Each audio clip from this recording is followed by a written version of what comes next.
Hello students. Class 10th के syllabus में हम 2 चैप्टर्स कंप्लीट कर चुके हैं। फर्स्ट था लाइफ प्रोसेसेस और सेकंड था हेरेडिटी एंड इवोल्यूशन। अब थर्ड चैप्टर स्टार्ट कर रहे हैं, हाउ डू ऑर्गेनिजम्स रिप्रोड्यूस। ठीक है, रिप्रोडक्शन का प्रोसेस और उसके टाइप्स आपने पहले पढ़े हैं कि रिप्रोडक्शन ऐसा प्रोसेस है जिसमें लिविंग ऑर्गेनिजम्स अपने जैसे नए लिविंग ऑर्गेनिजम्स का फॉर्मेशन करते हैं। तो यहाँ पर सबसे पहले तो रिप्रोडक्शन में एक बेसिक चीज, वास्तव में पर्पज क्या है, रिप्रोडक्शन का लिविंग ऑर्गेनिजम्स के लिए एडवांटेज क्या है, ये पढ़ना है। और रिप्रोडक्शन में वास्तव में एक जनरेशन से दूसरी जनरेशन में जो कैरेक्टर्स ट्रांसफर होते हैं उनका सोर्स क्या है, पहले ये पढ़ना जरूरी है। ठीक है, तो इसमें यहाँ पर यही एक्सप्लेन है। टोटल इसका समरी ये है कि रिप्रोडक्शन में ऑर्गेनिजम्स के डीएनए में चेंजेस आते हैं, डीएनए की कॉपी होती है और डीएनए नेक्स्ट जनरेशन में ट्रांसफर होता है। वही डीएनए डिफरेंट टाइप के प्रोटीन्स का फॉर्मेशन करता है, जिससे कि ऑफ स्प्रिंग्स अपने पेरेंट्स से अलग भी हो सकती हैं या सिमिलर भी हो सकते हैं। उसके बेसिस पे ही जो रिप्रोडक्शन के 2 टाइप्स भी होते हैं। तो जो ऑर्गेनिजम्स डीएनए में ज्यादा वेरिएशन लाएगी उस ऑर्गेनिज्म में ज्यादा वेराइटीज बनने के चांसेस है, उस ऑर्गेनिज्म में अडेप्टेबिलिटी इंक्रीज होगी, उसी ऑर्गेनिज्म में एवोल्यूशन के चांसेस भी ज्यादा होंगे। मतलब धीरे धीरे उस ऑर्गेनिज्म की रिप्रोडक्टिव फिटनेस इस हद पर बढ़ेगी और वो ऑर्गेनिज्म अपनी पॉपुलेशन को इस हद पर मेंटेन करेगी। इसकी समरी ये है। ठीक है, तो पहले आप ये समझे, फिर रिप्रोडक्शन की डेफिनेशन से स्टार्ट करेंगे आगे। Reproduction at its fundamental level involves replicating or making copies of the blueprints of our body। Reproduction fundamental या फिर मोलिकुलर लेवल पर क्या है, हमारी बॉडी का ही एक नया ब्लूप्रिंट तैयार करना, हमारी बॉडी में प्रेजेंट डीएनए या जेनेटिक मटेरियल का एक नया ब्लूप्रिंट बनाना। The chromosomes in the nucleus of a cell contain information for inheritance of features from parents to the next generation in form of DNA. मैंने पहले भी आपको बता रखा है एवोल्यूशन चैप्टर में डीएनए, क्रोमोसोम और जीन में क्या डिफरेंस है। एक न्यूक्लियस के अंदर well organised nucleus, well organised chromatin material जो डीएनए होता है वो क्रोमोसोम में पैक होता है और उन डीएनए पर जीन होते हैं। तो अल्टीमेटली क्रोमोसोम्स जो हैं वो कैरियर हो गए इंफॉर्मेशन के, जो एक से दूसरी जनरेशन में ट्रांसफर होती हैं। Creation of a DNA copy is a basic event in reproduction। DNA in the cell nucleus act as information source in making protein। नई प्रोटीन्स का फॉर्मेशन करने के लिए डीएनए एक सेल में जरूरी होता है। DNA copies are created by DNA replication, after which resulting daughter DNAs are distributed to daughter cells। The process by which new DNA is formed from old DNA is called DNA replication and then it is distributed to daughter cells। तो आपसे अगर पूछा जाए कि what are the basic processes, basic steps in the process of reproduction, तो first लिखेंगे copying of DNA और second लिखेंगे distribution of DNA into daughter cells. Chances of variation during this process occur due to, जब DNA replicate होकर daughter cells में move कर रहा होता है तो उसमें वेरिएशंस क्यों आ जाती हैं। उसके लिए 2 चीजें हैं। एक तो उस डीएनए की कॉपी बनाने में कोई एरर आएगा तो वो अपने पेरेंट डीएनए से अलग हो जाएगा, और दूसरा क्रॉसिंग ओवर जो कि मियोसिस सेल डिवीजन के दौरान होता है। और आपको पता है meiosis cell division living organisms में गैमेट फॉर्मेशन में हेल्प करता है। ठीक है, उसके बाद वेरिएशन, अगर डीएनए में वेरिएशन आ रही है तो उनका क्या इंपॉर्टेंस है, किसी स्पीसीज के जो ह्यूमन है या प्लांट है या कोई और सेक्सुअली रिप्रोड्यूसिंग ऑर्गेनिज्म हो या एसेक्सुअली रिप्रोड्यूसिंग ऑर्गेनिज्म हो, उसके लिए क्या यूज है। Variations are useful for the survival of species over time. एक स्पीसीज लॉन्ग टाइम तक इस अर्थ पर सर्वाइव करेगी अगर उसमें वेरिएशन के चांसेस ज्यादा होंगे। क्यों, वेरिएशन कोज इवोल्यूशन, वेरिएशन से इवोल्यूशन होता है तो प्रिमिटिव से एडवांस बनता है, मतलब लेस अडेप्टेड से मोर अडेप्टेड ऑर्गेनिजम्स बनती है वेरिएशन के कारण। Variations increase adaptability of organisms to physical environment.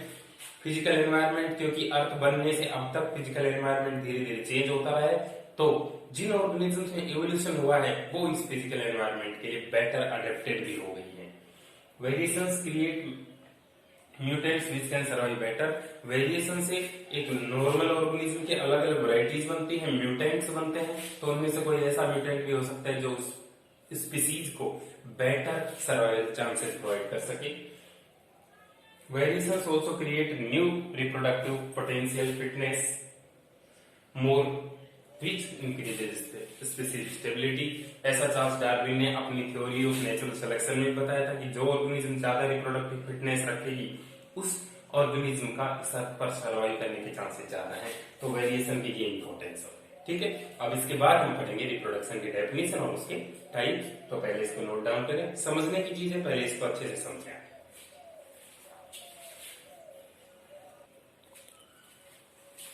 Next heading है रिप्रोडक्शन।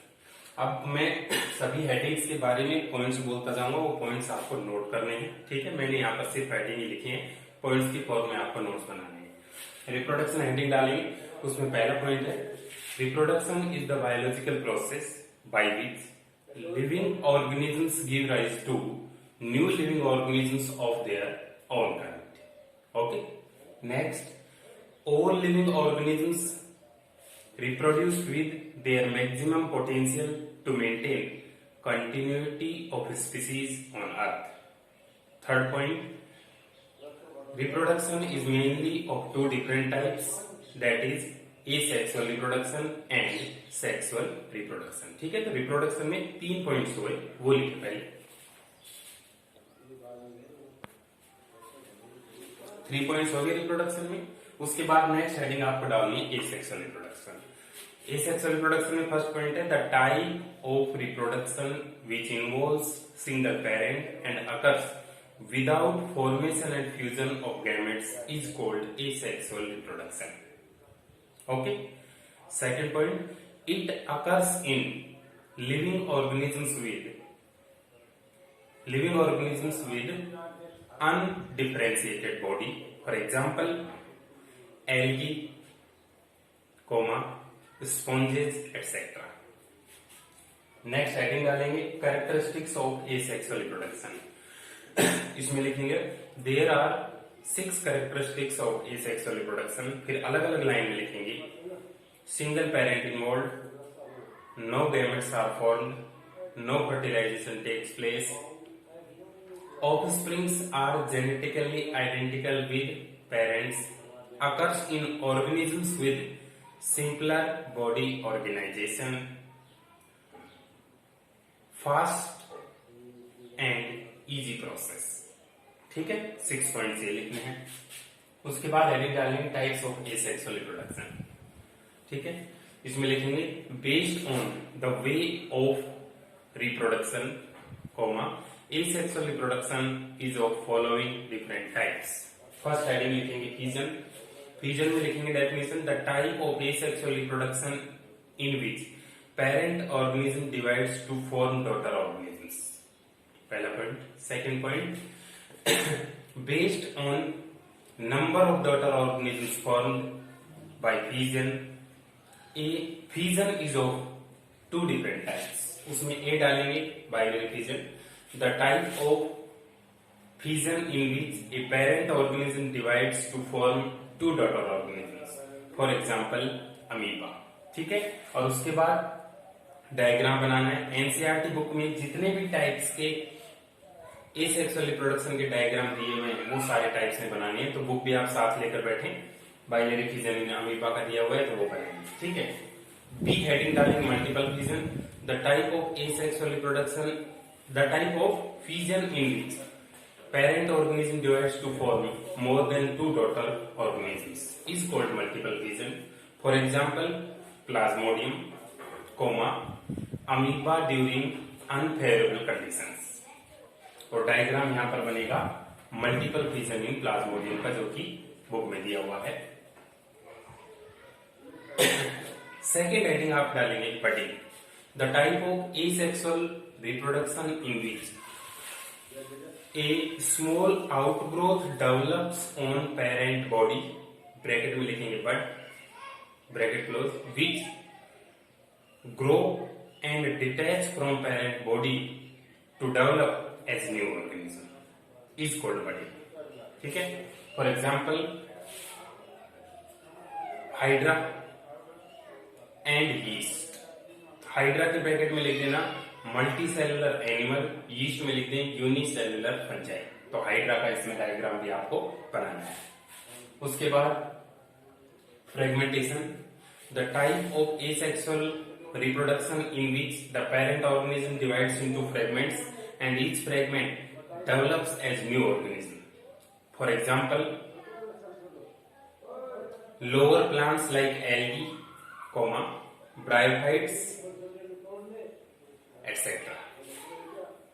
और इसमें डायग्राम आपको दिया हो तो वो बना देना, नहीं तो रहने दें। उसके बाद spore formation, the type of asexual reproduction in which living organisms reproduce by forming microscopic spores, for example most fungi like Penicillium.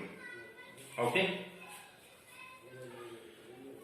Next है regeneration, the type of asexual reproduction in which the lost body part of parent organism develops into new organism if it have enough genetic informations.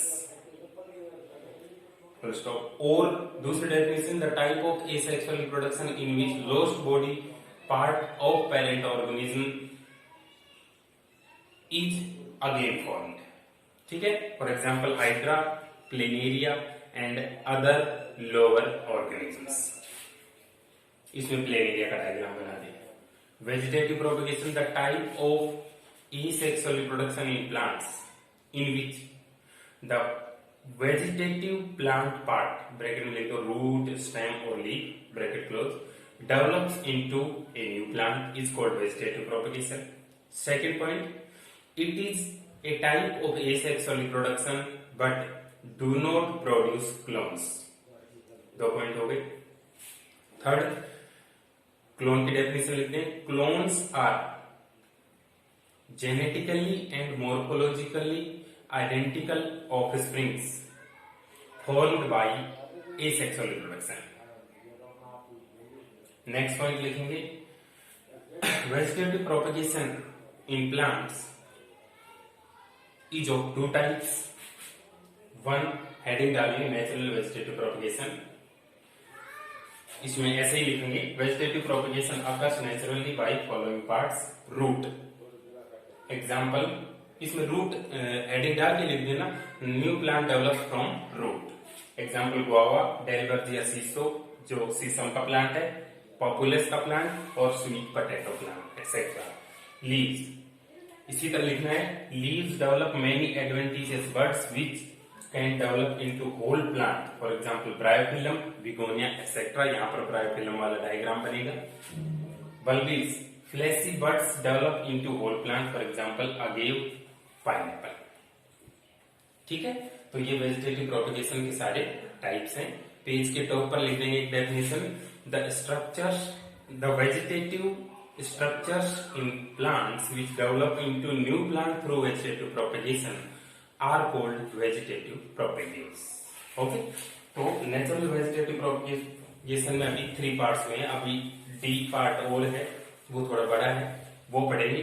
और artificial method जैसे grafting, cutting और layering ये सब भी पढ़ेंगे। तो आज के लिए इतना ही। आप अच्छे से नोट्स बनाए, जैसे मैंने कहा है उसी तरह से सारे पॉइंट्स लिखकर, एग्जाम्पल्स लिखकर और डायग्राम बनाकर। Okay, thank you.